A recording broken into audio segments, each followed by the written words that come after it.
A verdade sombria sobre Vlad, o Empalador. Quem foi o homem que inspirou Drácula? O monstro que assombrou os pesadelos da humanidade por séculos. O vampiro mais famoso de todos os tempos. Mas o que a maioria das pessoas não sabe é que o Conde Drácula, da ficção, não surgiu do nada. Por trás da lenda existia um homem real. E seu nome era Vlad III. O homem que ajudou a inspirar uma das figuras mais assustadoras da cultura popular. E a história desse homem é muito mais sombria do que muitos imaginam. Nos próximos minutos você vai descobrir quem foi Vlad, o Empalador, como ele construiu sua reputação de terror, porque o vampiro dos cinemas pode parecer quase um conto de fadas quando comparado ao verdadeiro personagem histórico. Para entender essa história, precisamos voltar ao século XV.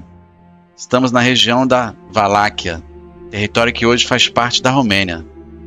Naquele período, a região era um verdadeiro campo de batalha político e militar. De um lado, estavam os interesses dos grandes reinos e impérios europeus. Do outro, a crescente expansão do Império Otomano. E no meio de tudo isso, estava um pequeno principado tentando sobreviver. Foi nesse cenário que surgiu Vlad III, príncipe da Valáquia.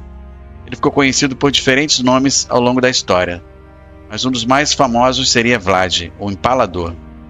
Vlad viveu em uma época extremamente violenta, marcada por guerras, traições e disputas pelo poder. Ele aprendeu muito cedo que governar significa também sobreviver. Seu pai era conhecido como Vlad Dracul. O nome estava relacionado à Ordem do Dragão, uma ordem militar e política da época. Foi dessa tradição que surgiu o nome que séculos depois ficaria associado à palavra Drácula. Mas é importante entender uma coisa: Vlad não era um vampiro. Não existiam poderes sobrenaturais. O terror associado a ele veio de suas ações como governante e guerreiro. Vlad acreditava que o medo poderia ser uma poderosa ferramenta de controle. Em uma época em que criminosos, inimigos políticos e invasores ameaçavam constantemente seu território, ele adotou punições extremamente cruéis. E entre todas elas, uma se tornaria sua marca registrada: o empalamento. Foi daí que surgiu seu apelido mais famoso, Vlad, o Empalador. O empalamento era uma forma de execução extremamente cruel, e Vlad passou a utilizar o medo provocado por esse método como uma espécie de arma psicológica. A intenção não era apenas punir, era também assustar quem estivesse pensando em desafiar seu poder. Durante os conflitos contra o Império Otomano, surgiram relatos de que Vlad utilizava execuções em grande escala para intimidar seus inimigos. Foi justamente nesse período que nasceu uma das histórias mais famosas sobre ele. Segundo os relatos históricos e tradições posteriores, o exército otomano teria encontrado uma verdadeira floresta de pessoas empaladas ao longo de uma estrada. A visão teria sido tão aterrorizante que provocou um enorme impacto psicológico sobre os invasores. A história se tornou uma das imagens mais famosas associadas a Vlad. Uma paisagem de terror criada não apenas para matar, mas para enviar uma mensagem.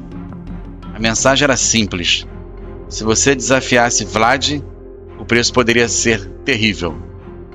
Mas existem diferentes versões desse episódio e alguns detalhes são difíceis de confirmar com absoluta certeza. Mas o que não há dúvida é que Vlad construiu uma reputação de governante extremamente cruel. E essa reputação se tornou uma arma por si só. Existe uma história que mostra o tamanho desse medo. Conta-se que, dentro de seu território, uma pessoa poderia deixar uma taça de ouro em uma praça pública, sem que ninguém ousasse roubá-la. Por quê? Porque todos sabiam que a punição para quem cometesse um crime poderia ser brutal. A história pode ter sido exagerada ao longo dos séculos, mas ela revela algo importante. A reputação de Vlad era tão poderosa que o próprio medo poderia funcionar como uma espécie de vigilância. Mas então surge uma pergunta: como um guerreiro medieval acabou se transformando no vampiro que bebe sangue? A resposta é séculos depois. Envolve um escritor irlandês chamado Bram Stoker. No final do século XIX, Bram Stoker começou a trabalhar na história que se tornaria uma das obras mais famosas da literatura de terror. O livro foi publicado em 1987. Seu personagem principal era o Conde Drácula. Mas existe uma diferença fundamental entre o personagem literário e Vlad. Vlad foi uma figura histórica. Ele foi príncipe da Valáquia e ficou conhecido por sua extrema crueldade e pelo uso do empalamento. Já o Conde Drácula de Bram Stoker era uma criação literária, um vampiro, uma criação sobrenatural.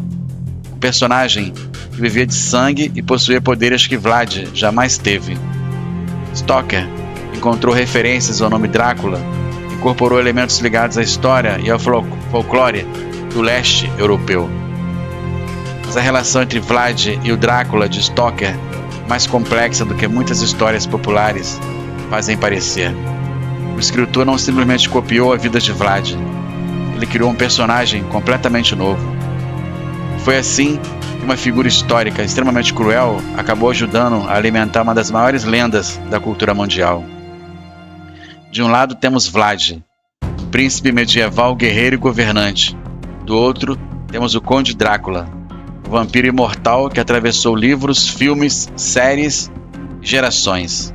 A conexão existe, mas os dois não são a mesma pessoa.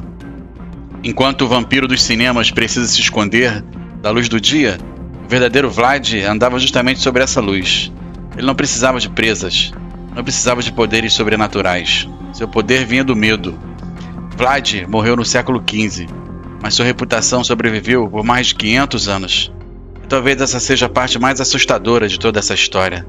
A criatura que conhecemos como Drácula nunca existiu, mas o homem que ajudou a inspirar a lenda existiu de verdade. Se você curte descobrir os segredos mais sombrios da história, já se inscreve aqui no Real e Curioso e clica no vídeo que está aparecendo na sua tela agora, porque aqui a gente separa a curiosidade da lenda e a lenda da realidade. Um abraço e até a próxima curiosidade.